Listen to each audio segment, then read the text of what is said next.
आ रही है। जी जी।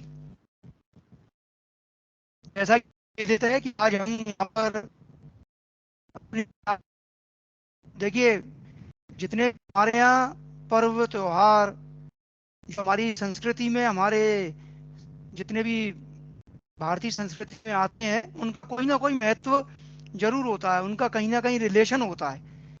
और आज हम की आज के समय में बहुत ज़्यादा आवश्यकता है कि हम इस रिलेशन को समझें, क्योंकि कोई भी, जितने भी हमारे त्योहार हैं, कोई भी पर्व हैं, वो कहीं ना कहीं से हमारे ज्योतिष से ही बहुत ज़्यादा जुड़े हैं। क्योंकि ज्योतिष का अगर देखा जाए तो प्राथमिक सूत्र ही आध्यात्मिकता है। बिना आध्यात्म के ज्योतिष है ही नहीं। और आध्यात्मिक आप जब हो सकते हैं जब आप अपने जितने संस्कार हैं, जो भी हमारे पर्व हैं, उनके बारे में जानते हो, उनको मनाने के तरीके क्या हैं, उनका क्या महत्व है।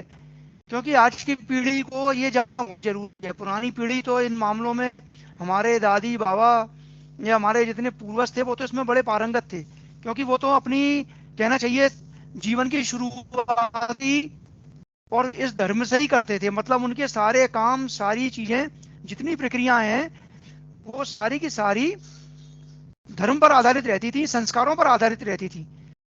उनका कोई भी कर्म बिना किसी धार्मिक संस्कार के होता ही नहीं था। तो वो तो बहुत मजबूत थे। और उसके साथ साथ उनके जितने भी बच्चे, या कहना चाहिए वो जो पीढ़ी थी, चूंकि वो देखती थी सामने, तो वैसा का वैसा उसको अनुसरण करती थी। तो ये चीजें तो हम सब अनुसरण से सीखते हैं। और आज का चूंकि ऐसा मॉडर्न युग आ गया है, टेक्नोलॉजी का युग आ गया है, कि इन चीज़ों का धीरे धीरे महत्व जरूर है, लेकिन कई लोग इसका महत्व नहीं समझते।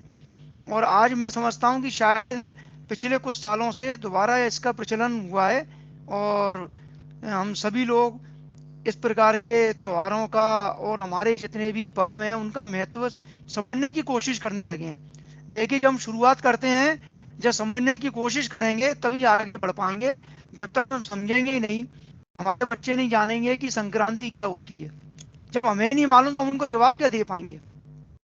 कहा गया है ना कि किसी से आप तभी पूछने के हकदार हो किसी बात के, जब आप इसके बारे में खुद जानते हो। यह कहते हैं ना, कोई कर्म रोकने के लिए, आप किसी को कोई गलत कर्म रोकने के लिए तभी हकदार हो जब आप उस कर्म को खुद ना करते हो। आप अगर खुद ही ये धूम्रपान करते हैं और अपने बच्चे को रोकते हैं, तो आप इसके कोई हकदार नहीं है रोकने के। अगर आप इन ऐब से खुद ही दूर हैं, तभी अपने बच्चों को रोक सकते हैं। तो इसी प्रकार से, अगर हमको अपना खुद को ही नॉलेज है इन चीजों की, चाहे पर्व हो चाहे त्योहार हो, तो हम किसी को, अपने बच्चों को, या कोई पूछने वाले बच्चे जो आजकल देखते हैं उनके चारों तरफ, आजकल चूंकि मीडिया का युग है, यूट्यूब का जमाना है, सोशल मीडिया है, इन सब पर जब देखते हैं, तो कई बार ऐसा भी होता है कि वे आधी अधूरी जानकारी लेकर और परेशान होते हैं। क्योंकि जरूरी नहीं है कि मीडिया पर जितनी भी जानकारी आ रही है वो सारी सही है। कई बार भ्रमित करने वाली भी होती है। तो जब तक हम खुद इसके बारे में अच्छी नॉलेज हमें नहीं होगी, हम किसी दूसरे को नहीं बता पाएंगे। तो अपनी नॉलेज को बढ़ाने के लिए और अपने ज्ञान को और वृद्धि करने के लिए, हमारा आईकास चैप्टर ग्वालियर हमेशा इन चीज़ों में आगे रहा है कि जब जब कोई भी इस तरह का कोई त्योहार, कोई पर्व आता है, तो हम किसी न किसी रूप में इसको मनाते हैं। और मनाने का हमारा ध्येय केवल इतना है कि इससे संबंधित जो जानकारी है, इससे संबंधित जो ज्ञान है, वो हम अपने जितने भी हमारे साथी हैं, हमारे छात्र हैं, उनको मिल सके, जिससे वो हमेशा किसी को भी किसी प्रकार की ज्ञान देने में कभी कमी महसूस नहीं कर सकें, और कह सकें कि हमें इस बारे में बहुत कुछ तो नहीं, लेकिन कुछ ना कुछ तो आता है। तो कार्यक्रम को आगे बढ़ाते हुए, संक्रांति क्या है, संक्रांति का मतलब क्या है, इसका महत्व क्या है, इसके लिए मैं सबसे पहले आमंत्रित कर रहा हूँ हमारे यहाँ के सीनियर फैकल्टी श्री प्रेम बंधु शुक्ला जी को, कि वो अपने और संक्रांति के बारे में अपने सूक्ष्म विचार पर प्रस्तुत करें। श्री प्रेम बंधु शुक्ला जी।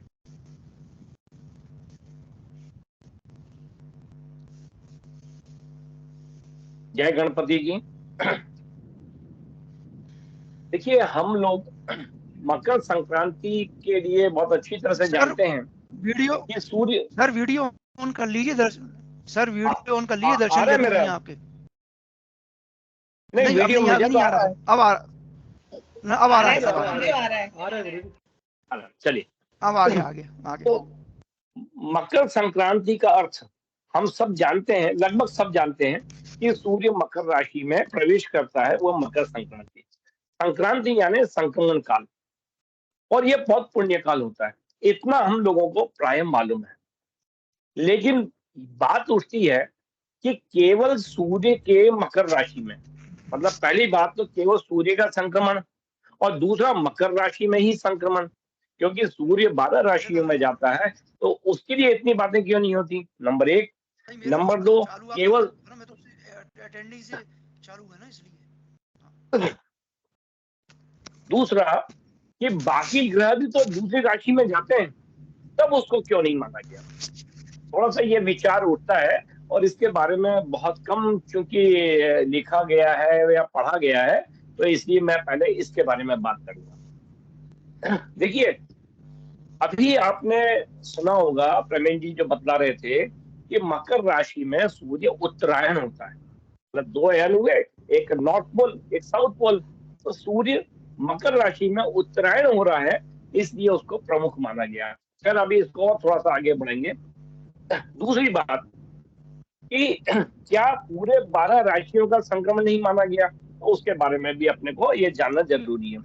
तो पहले ये बतलाएं कि पहले सभी ग्रहों का जो संक्रमण होता था, उनको पुण्यकाल माना गया है। धीरे धीरे ये विलुप्त होता गया, लेकिन एक पुस्तक है काल माधव, और एक है चांदकीय नीति सार। किशोर जी, वो म्यूट कर दीजिए, आवाज आ रही है। तो ये जो पुस्तकें हैं, उसमें चूंकि बाकी ग्रहों का जो पुण्य काल बतलाया था संक्रमण के बाद, वो चूंकि उल्लेख है, उससे ही पता पड़ता है कि सभी ग्रहों का संक्रमण मनाया जाता था। पहले माना जाता था कि सूर्य संक्रांति के पूर्व तथा पश्चात, ध्यान में रखिए, पुण्य काल पूर्व और पश्चात दोनों साइड होता है। तो सूर्य के पहले 16-16 घटी का पुण्य काल माना जाता था, चंद्रमा के लिए 1 घटी 13 पल पुण्य काल माना जाता था, मंगल के लिए 4 घटी 1 पल, बुध के लिए 3 घटी 14 पल, गुरु के लिए 4 घटी 37 पल, शुक्र के लिए 4 घटी 1 पल, और शनि के लिए 82 घटी 7 पल पुण्यकाल माना जाता था।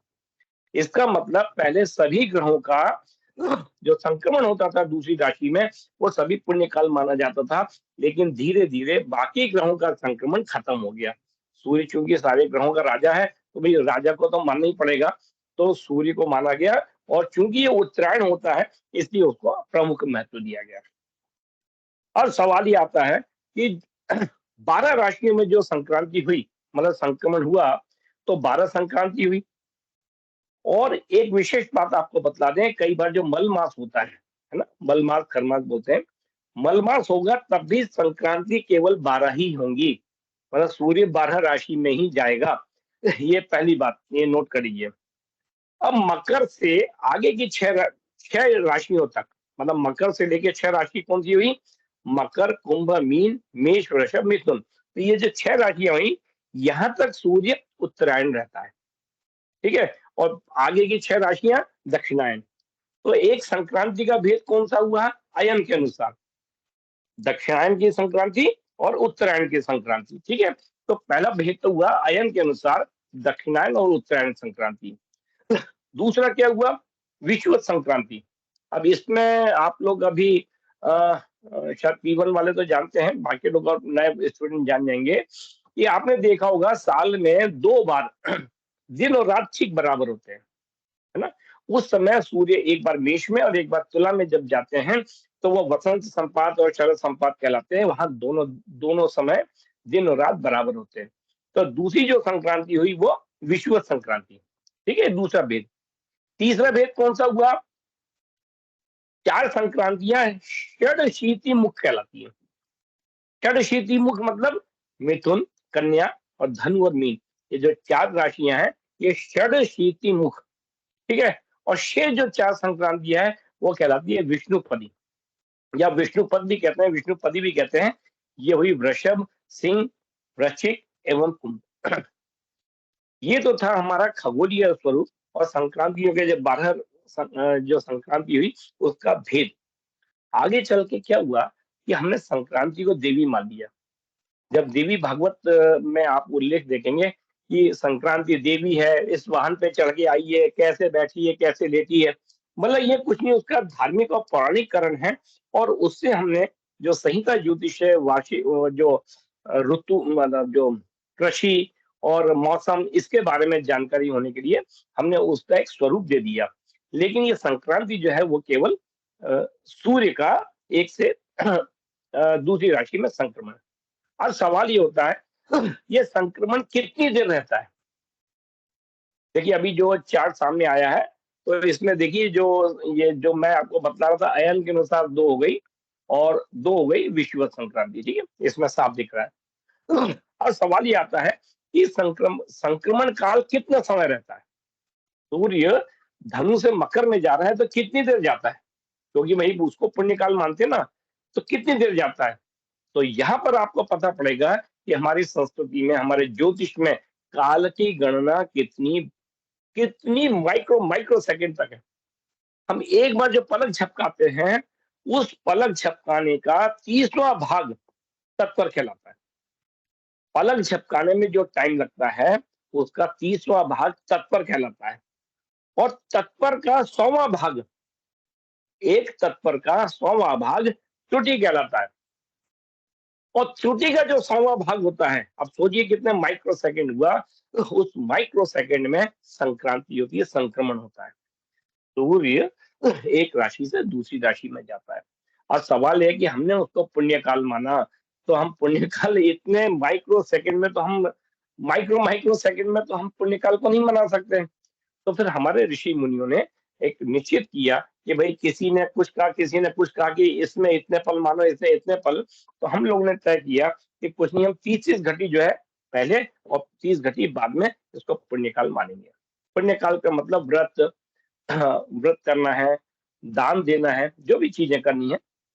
आपको बतला दें, व्रत, पर्व, उत्सव, इन तीनों में भेद होता है। व्रत होता है हम खुद के लिए जो करते हैं कि हम फलाहार रहेंगे, हम जो नियम बांध लेते हैं, वो व्रत होता है। और पर्व होता है जो ज्योतिष के सिद्धांतों पर आधारित होता है। ये सूर्य जो है ये इस राशि में प्रवेश कर रहा है। हालांकि यह भेद है, आपको बतला दे, यह सायन भेद और निर्यन भेद है। वो जो पहले के लोग हैं वो तो सब जानते हैं, प्रवीण वाले सब जो कर चुके कि 21 दिसंबर को वैसे सूर्य मकर राशि में प्रवेश कर गए हैं। लेकिन हम चूंकि निर्यन पद्धति मानते हैं तो वो आज है। तो संक्रमण के 30 घटी पहले, 30 घटी बाद में पुण्यकाल माना जाता है। लेकिन ये मतलब काल माधव कामत की नीति सार, मतलब ये पुस्तक है उसमें लिखा है।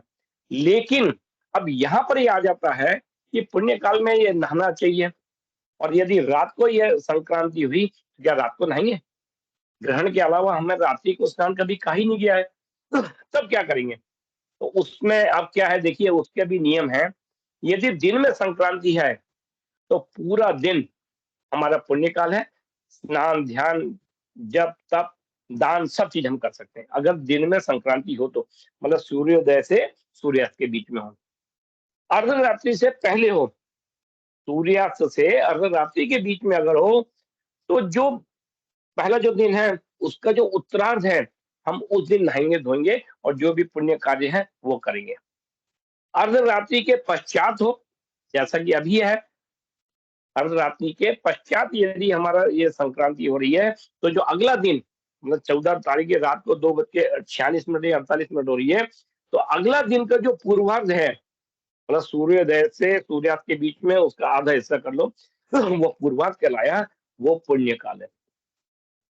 और यदि ठीक अर्धरात्रि में हो, बहुत कम होता है कि ठीक अर्धरात्रि हो, यदि ठीक अर्धरात्रि में हो तो पहले और पीछे के 3-3 प्रहर ये पुण्य काल है। और यदि उस समय अयन भी परिवर्तित हो रहा है तो 3-3 दिन पुण्य काल होता है।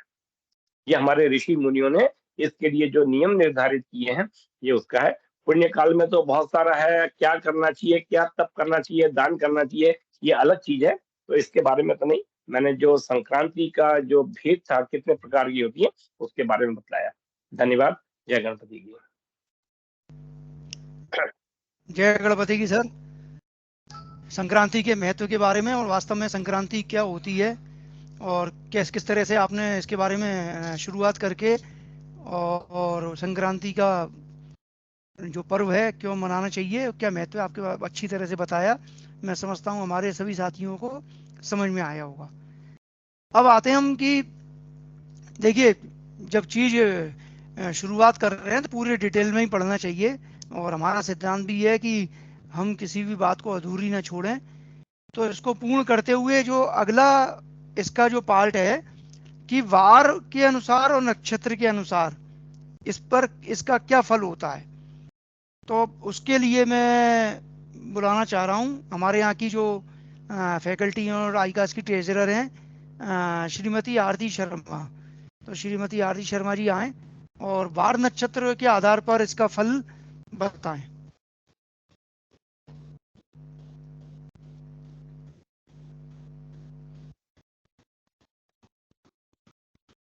जय गणपति की सर, सभी को नमस्कार।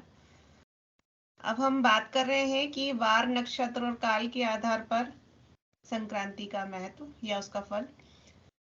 तो रविवार को उग्र नक्षत्रों की संक्रांति जो होती है उसका नाम घोरा होता है। यह सेवकों के लिए सुखप्रद है। सोमवार को जो हम लघु नक्षत्र में संक्रांति का नाम द्वाक्षी होता है, जो कि व्यापारी वर्ग के लिए सुखप्रद होती है।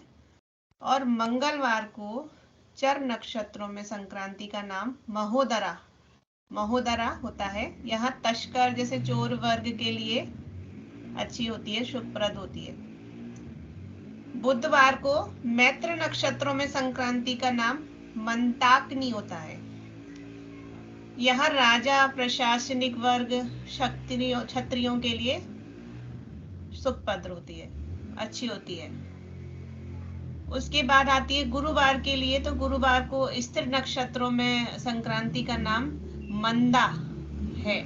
यह शिक्षक, सलाहकार, विप्रवर्ग उनके लिए अच्छी होती है। इसके बाद आता है शुक्रवार। शुक्रवार को मिश्र नक्षत्रों में संक्रांति का नाम मिश्रा है। यह पशु, दूध, घी, व्यापार, पर्यटन कार्य आदि करने वालों के वर्ग के जो लोग होते हैं उनके लिए सुखप्रद होती है।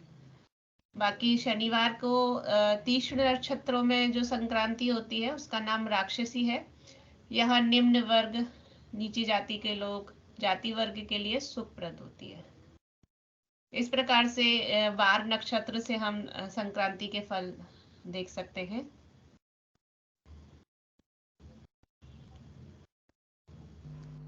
धन्यवाद आरती जी।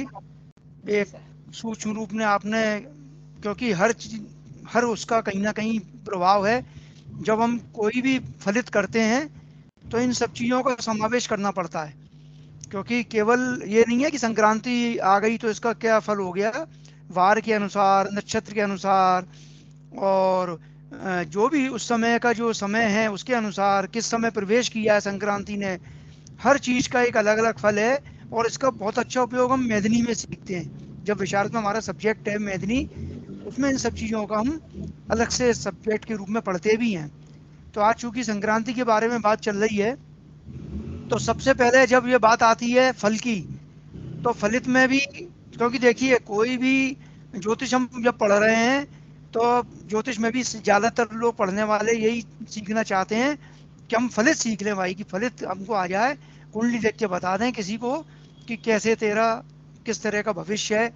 वैसे ही जब फलित की बात आती है तो कोई भी वर्ग हो, चाहे व्यापारी वर्ग हो, व्यापारी वर्ग क्या चाहता है कि उसको पता पड़ जाए कि भैया तेजी मंदी या व्यापार कैसा चल रहा है और कल को जो है कौन सी चीज़ महंगी होगी या सस्ती होगी। तो इसको भी बताने के हमारे यहाँ कई तरीके बताए गए हैं। और देखा जाए तो संक्रांति का भी इससे बहुत अच्छा लिंक है।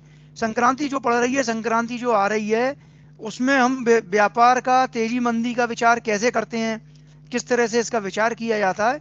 तो इसके लिए हमारे यहाँ की जो विशारद की जो छात्रा हैं रूपाली उपाध्याय, तो मैं उनको आमंत्रित करता हूँ कि वे आए और तेजी मंत्री में थोड़ा सा फलित के बारे में बताएं। रूपाली जी। जी सर, सभी को जय गणपति की। सर आवाज आ रही है मेरी? आ रही।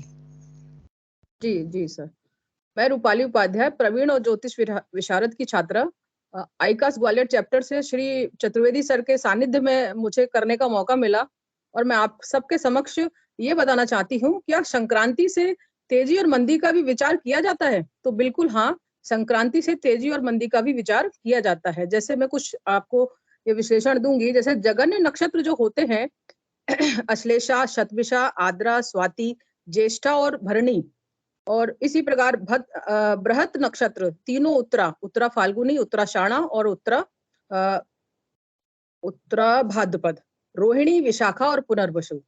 और सम नक्षत्र जैसे मृदु नक्षत्र मृगशिरा, रेवती, चित्रा, अनुराधा, अश्विनी, पुष्य, हस्त और अभिजीत, घनिष्ठा, श्रवण, कृतिका, मघा और तीनों पूर्वाषाढ़ा, पूर्व फाल्गुनी और पूर्व भाद्रपद और मूल। इन नक्षत्रों में जब संक्रांति होती है तो उसके अनुसार संक्रांति का मुहूर्त मान जानकर ये जानकारी पंचांगों में दी रहती है, जिससे हम मुहूर्त में तेजी और मंदी को देख सकते हैं। जैसे जो जघन्य नक्षत्र हैं उसके लिए एक श्लोक दिया है। सर स्लाइड चली गई है क्या? नहीं आ रही है, दिख रही है। जी सर, मैं अपने उसमें से नोट्स में से देख के बताती हूँ। हाँ आ रही है, हाँ जी ठीक है। जगन्य भे संक्रमणे मुहूर्ता शरद सरेद वो बाण कृता बृहतस्तु खराम संख्या संभवे महगरे सम अर्घ साम्ये बधु विधु दर्शन अपि। जैसे जगन्य नक्षत्र में 15 मुहूर्त की संक्रांति होती है। मूलभूत उपभोक्ता सामग्री अन्न आदि इसमें महंगे होते हैं। और बृहद नक्षत्रों में 45 मुहूर्त की संक्रांति होती है। इसमें मूलभूत उपभोक्ता सामग्री अन्न आदि सस्ते होते हैं। और सम नक्षत्र जो कि इस बार है घनिष्ठा नक्षत्र, 30 मुहूर्त की संक्रांति होती है। मूलभूत उपभोक्ता सामग्री और अन्न आदि इसमें औसत मूल्य में रहते हैं। सभी को धन्यवाद। जय गणपति की। जय गणपति की मैडम। देखिए, जब वही मैं क्या बता रहा था कि फलित के बारे में जब हम बात करते हैं तो हर चीज का इसमें उपयोग है, चाहे वो मुहूर्त हो, चाहे वो नक्षत्र हो, चाहे घटी पल हो, चाहे उस समय का कोई भी संभव हो, उन सबका हम समावेश उसमें फलित में करते हैं। त्योहार है, पर्व है, तो इन सब के लिए देखिए म्यूट कर लीजिए किसी की आवाज। धर्मेंद्र जी आपका माइक खुला है, इको कर रहा है, बस ठीक है। तो नहीं किसी सर, भी आपकी आवाज डबल आ रही है। नहीं, अब नहीं आएगी। वो धर्मेंद्र जी का बीच में खुल जाता है माइक तो वो आ जाती है। अब नहीं आ रही होगी। जी सर। हाँ, तो देखिए, जब पर्व की बात आती है और खासतौर पर जिस पेशे से या जिस कार्य से हम लोग जुड़े हुए हैं, जैसा आप सभी लोग, हम सब ज्योतिष सीख रहे हैं, सभी सीख रहे हैं, चाहे मैं हूँ चाहे कोई हो, क्योंकि ये तो समुद्र है, इसमें सब गोता लगा रहे हैं। कुछ लोग किनारे पे खड़े हैं और देख रहे हैं कि देखो जी कैसे गोते लगा रहे हैं। वो किनारे पे खड़े वाले हमारे नए स्टूडेंट हैं, प्रवीण वाले, और कुछ लोग बीच तक पहुंच गए हैं, थोड़ा सा आगे चल के तैर रहे हैं, वो हमारे P2 और V1 वाले हैं। और हम थोड़ा आगे और चले गए हैं, गोताखोर बनते हुए अंदर चले गए हैं, वो शायद हमारे फैकल्टी हैं। सभी एक साथ हैं, बस केवल समुद्र में कौन कहाँ तक पहुंचा है, ये हमारी केवल जो हमारा समय है, जितना अनुभव है, जो हमारी पढ़ाई है, जो शिक्षा है, उसके आधार पर है। तो मेरा कहने का तात्पर्य ये है कि चूंकि इस लाइन में हम जुड़े हुए हैं, तो सबसे ज्यादा आप लोगों से भी इस चीज का नाता पड़ेगा कि भैया संक्रांति कब है। अभी पढ़ाते समय ही आप विश्वास माने मेरे पे 4 फोन आ गए, बीच में से आपके म्यूट करके बताना पड़ा कि आदमी पूछता है कि अरे वो 14 की है कि 15 की है। तो बड़े इसी बारे में कंफ्यूजन रहता है कि क्योंकि कुछ त्यौहार ऐसे हैं कि लोग कहते हैं कि नहीं साहब, वो तो एक त्यौहार तो हिंदुओं का ऐसा है ज्यादातर डेट को ही पड़ता है, वो है संक्रांति 14 जनवरी। लेकिन ऐसा नहीं है, क्योंकि धीरे धीरे अयन के अनुसार जो पृथ्वी जितनी सूर्य की गति और अयन जो खिसक रहा है, उससे अब वो आगे चल के तो 2080 के आसपास समय ऐसा आएगा कि बिल्कुल 15 को ही मनेगी संक्रांति। तो संक्रांति कब मनेगी, 14 को मनेगी कि 15 को मनेगी, और इसका मुहूर्त काल कौन सा है। देखिए कोई भी कार्य जो संक्रांति पर्व मन रहा है तो सबसे ज्यादा बात आती है कि भैया हम इसका दान पुण्य कब करें, और उसके लिए हम लोगों के पास ही फोन आते हैं, पूछा जाता है कि दान पुण्य का समय कौन सा है, मुहूर्त कौन सा है। लेकिन आप ये बात भी जानते हो कि किसी को कितना भी बता दो, लेकिन आदमी अपने मन की ही करता है। आप कितना भी कह दोगे कि भैया सुबह 9 बजे का मुहूर्त बहुत अच्छा है, लेकिन आदमी तो अपने हिसाब से, अरे साहब अभी तो ठंड इतनी पड़ रही है, अब ऐसी ठंड में हम सवेरे उठ के 9 बजे कहाँ से तैयार हो जाएंगे, तो कहाँ से कर लेंगे 9 बजे। लेकिन पूछेगा जरूर, वो अपनी जरूर जिज्ञासा शांत कर लेगा। हाँ कुछ लोग ऐसे हैं, मैं सबकी बात नहीं कर रहा हूँ, कुछ लोग ऐसे जरूर हैं जो बिल्कुल वास्तव में उस समय पर जो टाइम किसी से पूछा है उस टाइम पर जरूर उसी समय पर दान पुण्य करेंगे। खासतौर पर जो आपने देखा होगा हमारे जितने बुजुर्ग हैं, बुजुर्ग महिलाएं हैं, वो चाहे ठंड हो चाहे कुछ हो, उनको अगर नहाना है, सुबह तैयार होना है, अगर पर्व अपना करना है तो वो समय पर जरूर करेंगी। तो उनके लिए, क्योंकि वो मुहूर्त वो जानती हैं, उसका महत्व जानती हैं। लेकिन आज के लोग ज़्यादातर पूछ भले ही लेंगे संतुष्टि के लिए, लेकिन करना उनको वही होगा जिस समय उनका समय होगा। तो बात आती है कि किस समय करें, तो मुहूर्त की सबसे पहले पुण्य काल क्या होगा, पुण्य काल इसका क्या है, किस तरह के पुण्य काल देखते हैं। तो देखिए सब देखा जाए तो जितनी भी संक्रांति हैं, क्योंकि केवल हम अभी मकर संक्रांति की बात नहीं कर रहे हैं, अभी जैसे शुक्ला जी ने शुरू में बताया था कि जो भी संक्रांति, कोई भी ग्रह जब राशि परिवर्तन करता है तो वो उसकी संक्रांति कहलाती है। लेकिन महत्व हमारा आ गया सूर्य के बारे में, और सूर्य के बारे में भी जो केंद्र वाली संक्रांतियां हैं, केंद्र स्थान जो भी आप लोग जानते हैं 1, 4, 7, 10, तो उसकी जो संक्रांतियां हैं वो ज्यादा महत्वपूर्ण है ना। उन संक्रांतियों में मकर संक्रांति का सबसे ज्यादा महत्व है, क्योंकि इस समय सूर्य उत्तरायण होते हैं और जितने भी हमारे शुभ कार्य हैं जो बंद हो जाते हैं वो प्रारंभ होते हैं, तो इसलिए इसका महत्व ज्यादा है। तो जिस चीज का महत्व ज्यादा है उसमें दान पुण्य का ही महत्व ज्यादा है, क्योंकि अगर वो दिन का महत्व है तो दान पुण्य का, तो सबसे ज्यादा दान पुण्य का, स्नान का, जितने भी नदी के आसपास, नदी किनारे कहीं पर भी जितने भी लोग रहते हैं वो सब वहाँ पर आपने देखा होगा सबसे पहले स्नान करते हैं, और स्नान करने के बाद फिर उसके अनुसार दान पुण्य का कार्य करते हैं। तो सबसे पहले बात आती है कि दान पुण्य कब करें, इसका मुहूर्त क्या है। देखिए देखा जाए तो वैसे तो सूर्य के जो भी राशि में जब प्रवेश होता है तो उसमें 6 घंटे 24 मिनट पूर्व और 6 घंटे 24 मिनट बाद तक का समय पुण्य काल कहलाता है। जब कभी भी जब जिस समय प्रवेश कर रहा है सूर्य, तो उस समय हम 6 घंटे 24 मिनट जोड़ दें और 6 घंटे 24 मिनट उसमें से घटा दें। चूंकि हम सब यहाँ पर ज्योतिष के कार्य में और इतनी चीजें हम जानते हैं, तो अगर हम उसको निकालने समय को, तो वो समय एक तरह से पुण्य काल कहलाता है। अब जैसे अभी संक्रांति आज 14 तारीख को सूर्य का राशि प्रवेश मकर में रात्रि 2:44 पर आएगा। तो रात को 2:44 पर जब सूर्य प्रवेश करेंगे, अब इस समय हम प्रवेश को अगर देखेंगे तो पुण्य काल, चूंकि जैसा कोई रात्रि का तो पुण्य काल होगा नहीं, पुण्य काल हमेशा सूर्योदय से ही किए जाते हैं, तो पुण्य काल इसका, और खास तौर पर जितनी मकर संक्रांति है इनका पुण्य काल पूरा का पूरा दिन माना जाता है सूर्योदय से। और अगर अर्धरात्रि के बाद प्रवेश होता है तो पुण्य काल सेकेंड डे पर पूरे दिन के लिए कहा जाता है।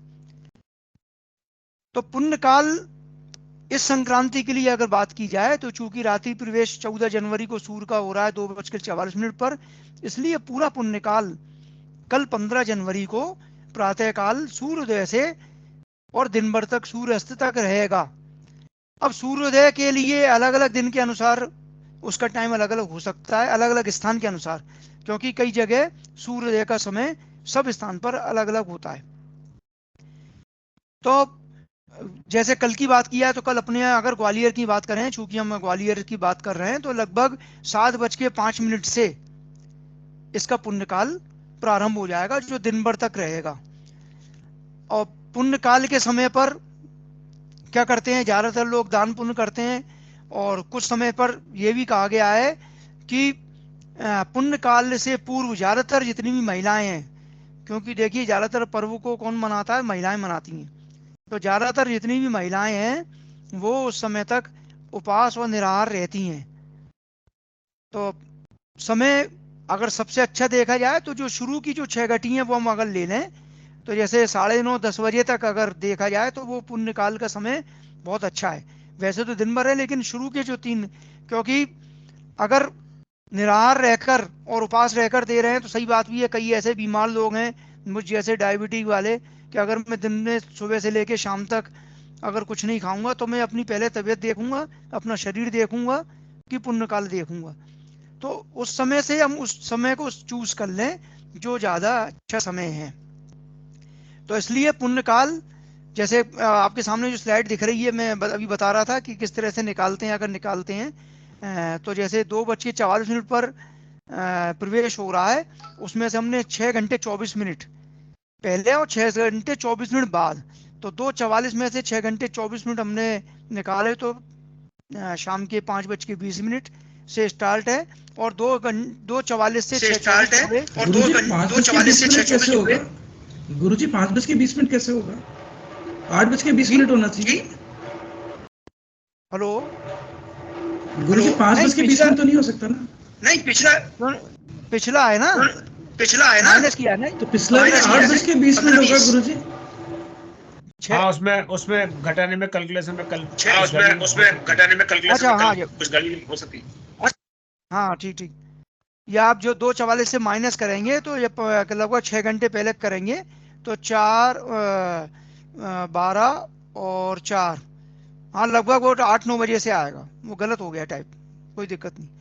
तो ये अगर मकर संक्रांति की अपन बात कर रहे हैं तो इसमें इस प्रोसेस की ज़रूरत नहीं है, क्योंकि मैंने बताया था कि इसमें ज़्यादातर पुण्यकाल पूरे दिन का होता है, पूरे दिन का माना जाता है कर्क और मकर संक्रांति में। तो चूंकि अर्धरात्रि के बाद भी संक्रांति आ रही है, इसलिए पुण्यकाल पूरा इसका पूरे दिन में माना जाएगा 15 जनवरी को। तो किस तरह से हम पुण्यकाल के अनुसार अपना पर्व को मनाएं और किस तरह की पुण्यकाल निकाला जाता है, इसके बारे में एक छोटा सा उदाहरण आपके सामने प्रस्तुत किया। अब हम आगे चलते हैं इसी क्रम में कि संक्रांति कितने प्रकार की होती है, क्योंकि संक्रांति का महत्व क्या है, संक्रांति के कुछ फलित भी आपने बीच में सीखे। संक्रांति कितने प्रकार की होती हैं और इस बार की संक्रांति कैसी है, कौन सी है, उसका क्या नाम है, इसके बारे में मैं बुलाना चाह रहा हूँ हमारे यहाँ की जो फैकल्टी है श्री धर्मेंद्र भारद्वाज जी, कि वे आए और संक्रांति के प्रकारों बताएं। श्री धर्मेंद्र भारद्वाज। सबसे पहले जय गणपति गुरुजी और सभी गुरुजनों को कोटि कोटि प्रणाम। और मैं अपने क्रिया योग के जो मेरे गुरु है योगीराज शैलेंद्र शर्मा को प्रणाम करता हूँ। अब बात आती है कि कितनी संक्रांति होती हैं। ग्रहों का एक राशि से दूसरी राशि में प्रवेश समय को संक्रांति काल कहते हैं, जैसा मेरे सभी गुरुजन और मेरे भाई बहन बता चुके हैं।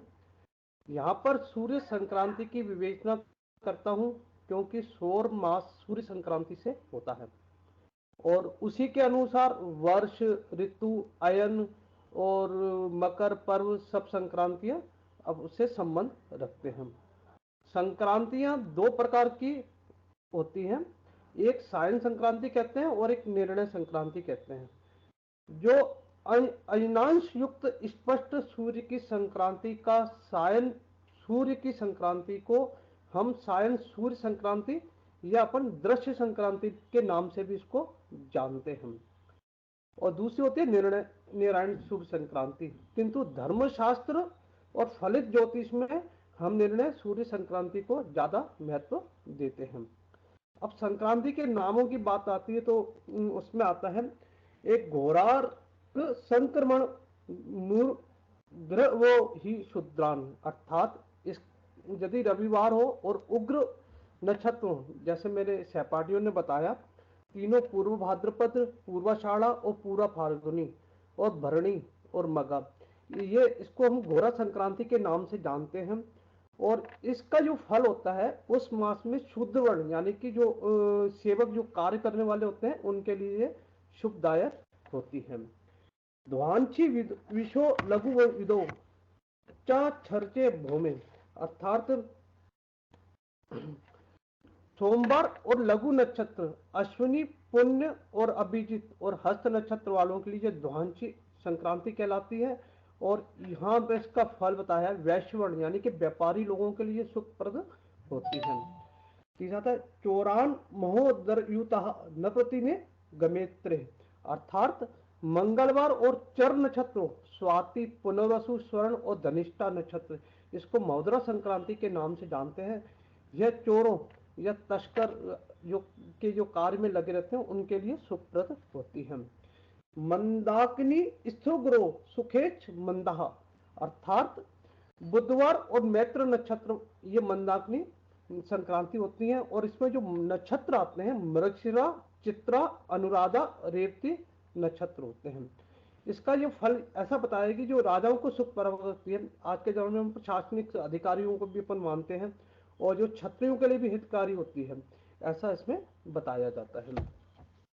अब आता है विप्रांश मिश्र भ्रभुगो तू पशुशंच मिश्रा, अर्थात गुरुवार और स्थिर नक्षत्र यानी कि तीनों उत्तराषाढ़ा, उत्तरा फाल्गुनी, उत्तरा भाद्रपद, ठीक है, और रोहिणी नक्षत्र, इसको हम मंदा संक्रांति कहलाती है।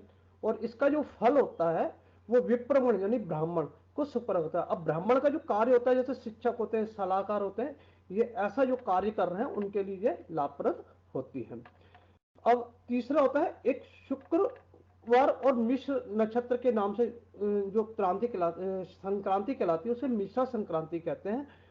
उसके जो नक्षत्र है विशाखा और कृतिका, जो पशुओं का को सुखदायक होते हैं, मतलब जो पशुओं का काम करते हैं जैसे दूध का, घी का, डेयरी का या पर्यटन विभाग से संबंधित जो कार्य करते हैं उनके लिए सुखप्रद होती है। तीक्ष्ण कार्य तन्य सुखा खलु राक्षसी च, शनिवार और तीक्ष्ण नक्षत्र राशि संक्रांति कहलाती है। और तीक्ष्ण नक्षत्र कौन कौन से होते हैं? मूल, ज्येष्ठा, आद्रा और आश्लेषा नक्षत्र, ये तीक्ष्ण नक्षत्र कहलाते हैं। इसमें अत्यंत यानी अति निम्न जातियों के जो होते हैं उनके लिए सुखप्रद होती है। अब अपन आगे की बात करते हैं।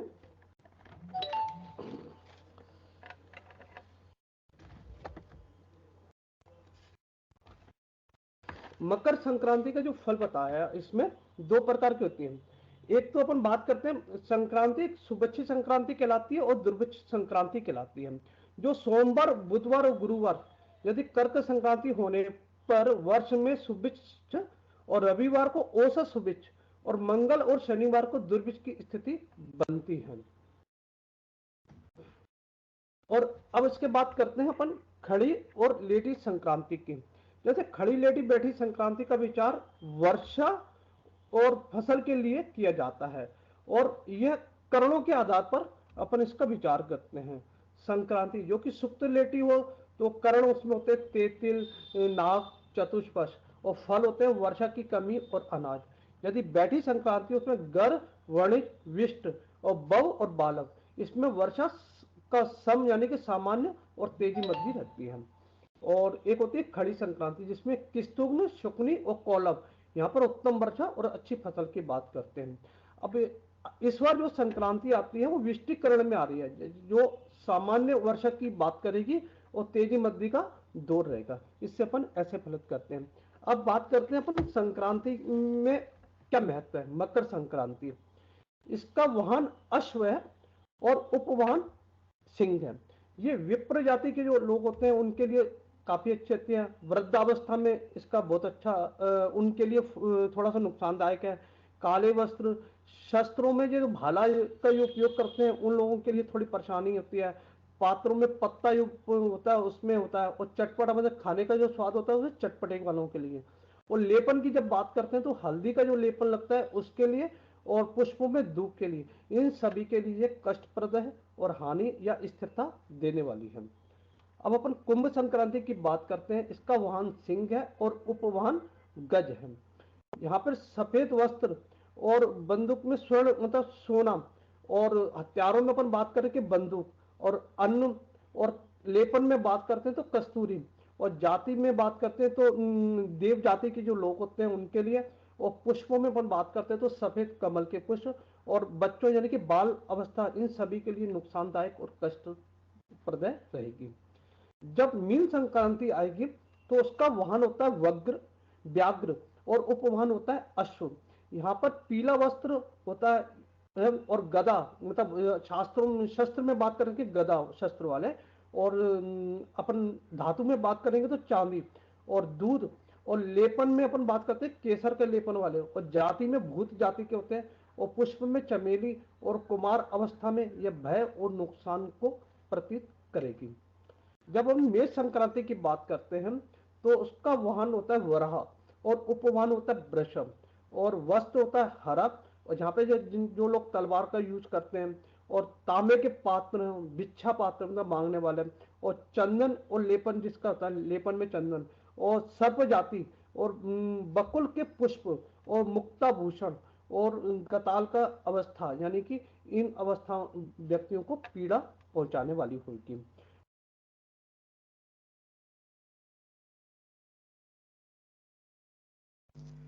आवाज नहीं आ रही आपकी, म्यूट हो गए हो, आवाज नहीं आ रही। अब आई गुरु जी? हाँ आ गई आ गई। हाँ आ गई आ गई। हाँ, चलो। वृषभ संक्रांति, इसका वाहन महिष यानी कि भैंसा, उपवाहन ऊंट है। श्याम वस्त्र, शस्त्रों में तोमर युद्ध, मतलब जो तोमर शासक के लोग जो जिससे युद्ध लड़ते थे उस युद्ध की बात, शस्त्र की बात कर रहे हैं। और खप्पर का पात्र, दही का में, और लेपन मतलब लाच, और जाति में अपन मृग, और पुष्प में आंख, और मणि में भूषण, और पौंडुचकी और प्रगल्भा अवस्था को कष्ट प्रदान होगी। अब मिथुन संक्रांति, जो इसका वाहन व्याघ्र है और उपवाहन अश्व है। इसमें पीले वस्त्र, गदा, शस्त्रों में गदा, और धातु में रजत मतलब जो चांदी का, और पायस भक्षण, और लेपन में कुमकुम, और भूत जाति, और पुष्प में चमेली के फूल, और कंकड़ में भूषण, और पर्ण कुंचकी, और ये कुमार अवस्था को भय देगी। अब कर्क संक्रांति एक अच्छी संक्रांति है जो इन लोगों के लिए शुभदायक होगी, जिसमें कर्क संक्रांति और तुला संक्रांति, हाँ, कर्क संक्रांति ज्यादा फायदेमंद है। उसका वाहन गज है, उपवाहन खर यानी कि गदा। फल, वस्त्र लाल है, धनुष, युद्ध में धनुष है, लोहा पात्र है, पटाच बच्छड़ में, लोचन में गोरा लोचन लेपन की बात करते हैं, पशु जाति, और बिल्लव पुत्र, और कुक्कुट भूषण, और श्वेत कुंचकी, और प्रौढ़ अवस्था, मतलब जो बूढ़े लोगों के लिए, इनके लिए लक्ष्मी की प्राप्ति का संकेत देता है। ठीक है। और सिंह की संक्रांति, वाहन सिंह है, उसका उपवाहन गज है। श्वेत वस्त्र और भुषुंड का युद्ध जो करते हैं, और स्वर्ण पात्र सोने का कार्य, और अन्न में भक्षण, और कस्तूरी लेपन देव जाति, और पुनाग पुष्प, और विचित्र कंचुकी, और बाल अवस्था वालों को भय और हानि होगी। और कन्या संक्रांति का फल भी कर्क संक्रांति के समान शुभदायक होता है। और तुला संक्रांति का फल जो सिंह संक्रांति है उसके अनुसार ही वर्णन किया गया है, जो इस वर्ष का जो आया है उसकी बात कर रहे हैं। और वृश्चिक संक्रांति का भी फल जो सिंह के समान ही आया है। और धनु संक्रांति का फल मिथुन संक्रांति के समान आया है। ये तो हो गई संक्रांति के बाद की बात। अब संक्रांति से फल का विचार कैसे किया जाता है, जैसा भी मेरा अब समय हो रहा है, थोड़ा सा अगला है ना, अगले पे ले जाते हैं। मानता की रहती है, फलित का और कोई करेगा। ओके। जय गणपति। जय गणपति। चलिए, संक्रांति कितने प्रकार की होती हैं, वाहन उनके कितने होते हैं, उसके बारे में हमारे धर्मेंद्र भारद्वाज जी ने आपको बताया। सब कुछ जब गणना कर ली, कैलकुलेशन कर ली, और वही बात आ गई फलित की, वास्तव में कि फलित क्या होगा, जिसके लिए मैं कहता हूँ ना, हम ज्योतिष पढ़ रहे हैं और सबसे ज्यादा हमारा लक्ष्य यही रहता है कि भाई फलित क्या होगा। इतनी सब गणनाएं हैं, कैलकुलेशन है, और इसके बाद आता है कि हम फलित कैसे निकालें, फलित क्या होगा इसके बारे में। तो मैं अपने गुरुवर से आग्रह करूंगा कि वे आएं और हम सबको आशीर्वचन के रूप में भी, और संक्रांति के सबसे ज्यादा मुख्य घटक फल क्या होगा इसका, इस वर्ष में संक्रांति आ रही है तो किन किन चीजों पर क्या क्या प्रभाव डालेगी, इसके बारे में आग्रह करता हूँ गुरुवर प्रवीण चतुर्वेदी सर से।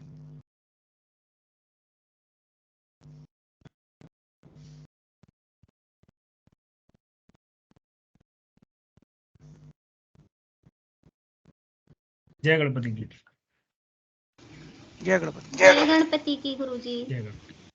मकर संक्रांति पर्व की सभी को हार्दिक शुभकामनाएं। और जैसा कि अभी हम देख रहे थे कि हमारे पिछले कई सत्रों से प्रवीण, विशारद, हस्तरेखा, वास्तु आदि कर चुके छात्रों ने जो अध्ययन किया है उसके आधार पर वो आज आपके सामने किशोर चतुर्वेदी जी के सानिध्य में कुछ विचार प्रकट किए कि संक्रांति क्या है, संक्रांति कैसे मनाना चाहिए, उसका पुण्यकाल क्या है, उसका वाहन क्या है, कब उसका क्या फल होता है, बार के हिसाब से, नक्षत्र के हिसाब से, कर्ण के हिसाब से।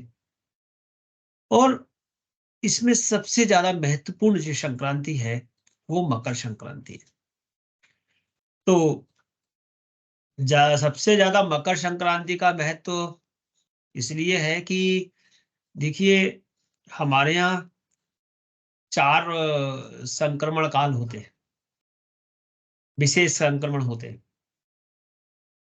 और उन विशेष संक्रमणों में ये मकर संक्रांति का संक्रमण भी आता है।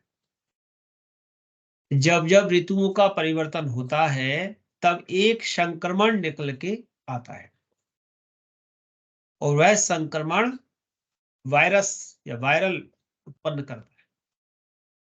उस वायरस को दूर करने के लिए उन संक्रांतियों के अनुसार उस समय की एक नेचर को सेट करने वाली व्यवस्था बनाई गई है। वो व्यवस्था है खान पान की, उठने बैठने की, रहने सहने की, और उसी के अंतर्गत है मकर संक्रांति, जिस समय ठंड बहुत होती है और सर्दी से गर्मी की ओर अब हम धीरे से जाने वाले होंगे। तो एक आपने बीमारी सुनी होगी, सर्द गर्म का आटा, और इस समय सर्दी बहुत है। तो उन्होंने कहा इस सर्दी को दूर करने के लिए क्या करा जाए। इस सर्दी को दूर करने के लिए तो गर्म पदार्थों का सेवन किया जाए। तो सबसे ज्यादा गर्मी किसमें होती है? बोले सबसे ज्यादा गर्मी होती है तिल्ली में। तो तिल्ली खाइए, तिल्ली खिलाइए, तिल्ली दान करिए, और मूंगफली का सेवन करिए, ये गर्म होती है। गुड़ है, ये गर्म होता है। तिल्ली का तेल है, घी है, ऐसी चीजें जो आपके शरीर के अंदर गर्मी दे, बहुत अच्छी बात है। लेकिन एक आयुर्वेद ये कहता है कि अगर आप किसी गर्म चीज का सेवन करते हैं या किसी औषधि का सेवन करते हैं तो औषधि के सेवन के साथ उसके साइड इफेक्ट आपके लीवर के ऊपर ना आ जाएं, इसके लिए डॉक्टर कहेंगे आपसे आप खिचड़ी खाइए। दवा तो ये लीजिए लेकिन खिचड़ी खाइए। तो हमारी संस्कृति में इसको आज से नहीं, वर्षों पूर्व इस खिचड़ी पर्व की महत्व को शास्त्रों में एक रूप कर दिया गया। और उन्होंने कहा खाने की बात कही है कि दान करने की बात कही है? तो उन्होंने कहा खाने की भी कही है और दान की भी कही है। क्यों? क्योंकि 5 उंगलियां ऐसी नहीं है, सभी लोग समर्थ नहीं है। तो उन्होंने कहा कि हो सकता है एक व्यक्ति संपन्न है जिसके पास पर्याप्त है और वो अपना पोषण कर सकता है, परिवार का पोषण कर सकता है, कुटुंब का पोषण कर सकता है, लेकिन समाज में कुछ ऐसे वर्ग भी होंगे जिनको इसकी आवश्यकता है और उनके पास नहीं है, और इसीलिए इसका दान करें। तो ये संक्रांति किसमें होती है? शनि की राशि में। तो शनि की राशि में संक्रांति होती है, अर्थात इसका संबंध सीधा सीधा शनि से भी जुड़ जाता है। और शनि को दिए जाने वाला दान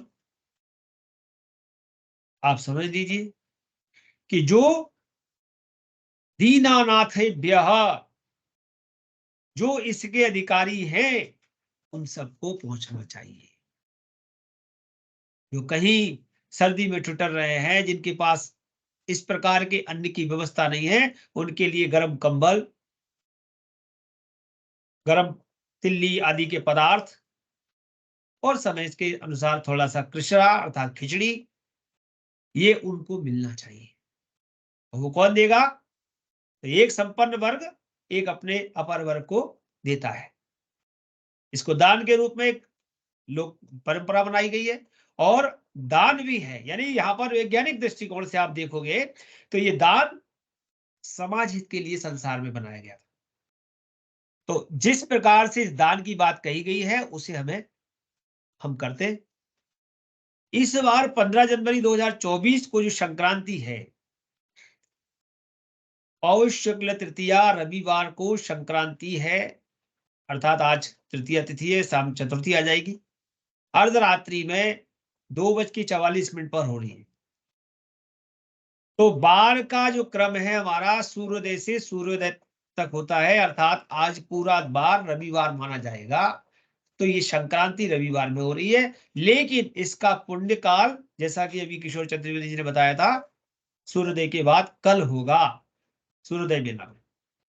और चूंकि मकर और कर्क की संक्रांति में नियम ज्यादा नहीं प्रभावी है, इसलिए कल पूरे दिन सूर्यास्त से पहले पहले आप कर सकते हैं। और प्रातः 9:08 तक कर ले तो अति शुभ है, क्योंकि जो 6 घंटे 24 मिनट का विधान दिया है उसका पालन कर ले तो बहुत अच्छी बात है। साथ में रविवार को शतविषा नक्षत्र है और बार 2 नक्षत्र 3 घोरा नाम होने से जंगल में रहने वाले, पर्वतों पर निवास करने वाले आदिवासी, निर्धन, वयोवृद्ध, अनुसूचित जनजाति के लोग, शासकीय कार्य करने वाले लोग, इनके लिए लाभप्रद है। अर्थात सरकार के द्वारा कहीं ना कहीं शासन के द्वारा इनके लिए कोई नवीन योजना बनेगी, इनके लिए कोई लाभ होने वाला है।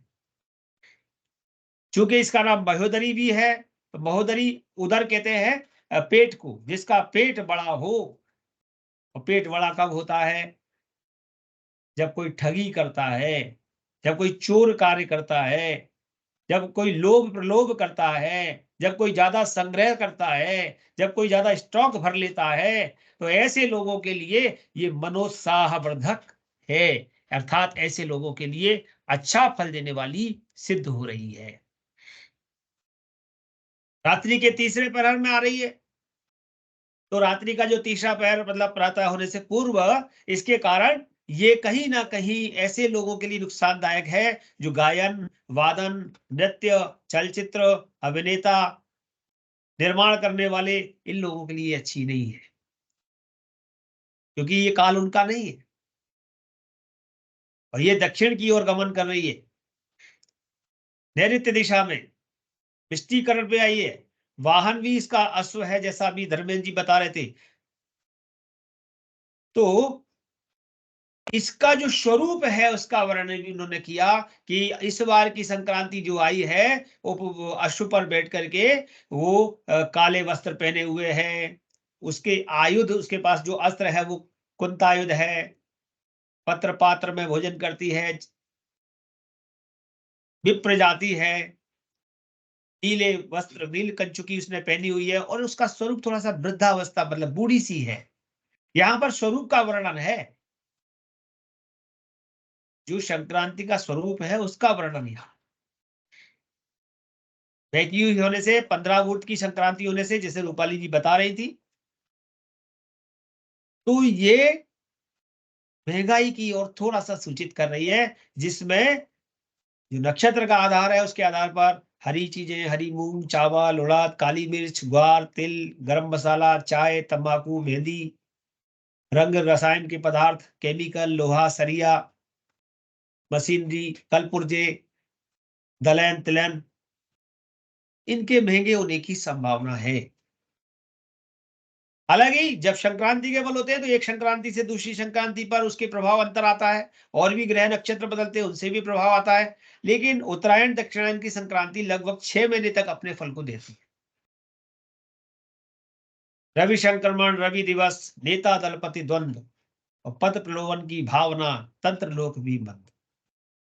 रविवार को संक्रमण हो, रविवार पड़ जाए तो नेताओं में और जो उनके लीडर हैं उन लोगों में कहीं ना कहीं द्वंद्व हो सकता है, पद के लिए आपस में विवाद हो सकता है। एक खास बात पिछली क्लास में मैंने की थी कि अगर पूर्णिमा, अमावस्या और संक्रांति तीनों पापवारी हो जाए तो बहुत ज्यादा खतरा है, लेकिन अगर इन तीनों के बीच में संपुट लग जाए पाप वार का तो वो भी अच्छा नहीं। तो हमने देखा जो अमावस अभी निकली है वो शुभ वार की थी, मतलब गुरुवार था, लेकिन आज जो हमारी संक्रांति है वो रविवार की है और आने वाली जो पूर्णिमा है फिर वो गुरुवार है। अर्थात जो अमांत पूर्णिमांत शुभवारी सूर्य मकर की संक्रांति क्रूरवारी अगर है तो इसमें अग्निकांड जैसी प्राकृतिक आपदा होने की संभावना बढ़ जाती है, आगजनी की घटनाएं बढ़ सकती हैं, कहीं कहीं छोटे छोटे गृह युद्ध या जो युद्ध की स्थितियां हैं वो बढ़ सकती हैं, राज विग्रह मतलब विग्रह हो सकते हैं आपस में, राजनीतिक प्रतिद्वंदता से जो लोगों के जो कार्य हैं वो रुक सकते हैं, उसमें बाधा आ सकती है, जातिगत विद्वेष की भावना से राजनीति का जो राजनीति को संतुलन करने का प्रयास किया जाएगा, विशेष करके इसका जो प्रभाव पड़ेगा महाराष्ट्र, यूपी, बिहार, उड़ीसा, तमिलनाडु के लिए ये समय अच्छा नहीं है। पूर्वोत्तर सीमांत क्षेत्रों में तो उग्रवादी गतिविधियां भी सरकार के लिए सरदर्द बन सकती है, महंगाई में वृद्धि होगी, अनेक वस्तुओं के भावों में तेजी आ जाएगी। तो सूर्यदेव संक्रांति जो महर्ग संक्रांति होने से वजह से महर्ग जो है वो महंगाई का सूचक है, महर्ग समर्ग दो कहे गए, लेकिन ये शूद्रों के लिए अच्छी है। धान्य की कमी हो रही है, जल कम बरस रहा है, धान्य आदि महंगे होने वाले हैं और हम देख रहे हैं दिन पे दिन महंगाई बढ़ रही है, लेकिन ये जो हम महंगाई, सस्ताई, व्यापार, ज्योतिष जो हम निकालते हैं वो सूर्य बीथी के आधार पर हर माह की जो सूर्य की संक्रांति है, अभी धर्मेंद्र जी बता रहे थे, प्रत्येक संक्रांति के स्वरूप का वर्णन कर रहे थे, तो प्रत्येक माह की संक्रांति का फल होता है, इसको सूर्य बीथी कहते हैं। कौन से मंडल में पड़ रही है? इस बार की जो मकर संक्रांति है वो वरुण मंडल में पड़ रही है। आप भूकंप के अनुसार बृहस्पति संहिता पढ़ेंगे, उसमें मंडल पढ़ेंगे आप, वरुण मंडल में है, वरुण मंडल में होने से कहाँ बारिश हो सकती है, कब हो सकती है? तो 11 तारीख निकल गई अभी, 21, 22, 23, 25, 27 और 28, आने वाली 21, 22, 23, 25, 27, 28 तारीख को जो बड़े बड़े जो भूभाग हैं वहां वायु वेग के साथ वर्षा होगी, मतलब हवा के साथ वर्षा होगी। इसमें राजस्थान, पंजाब, उत्तर प्रदेश, बिहार, हिमाचल प्रदेश शीतलहर की चपेट में आएंगे और कहीं कहीं तो ओला पाला का प्रकोप भी हो जाएगा। अर्थात हमको कई बार ऐसा लगा भी 2-3 दिन से कि ये सूर्य आने लगे, अब तो सर्दी गई नहीं है, अभी 21 तारीख से लगभग आपको फिर से झटका देने वाली है, लेकिन 28 तारीख के बाद फिर तापमान में कुछ वृद्धि होने लगेगी। इसको हम अपने व्यापार जगत में देखेंगे तो सराफा बाजार अभी 11 जनवरी से 13 जनवरी तक थोड़ी तेजी मिली, लेकिन 18 जनवरी तक अब मंदी आने वाली है थोड़ी सी।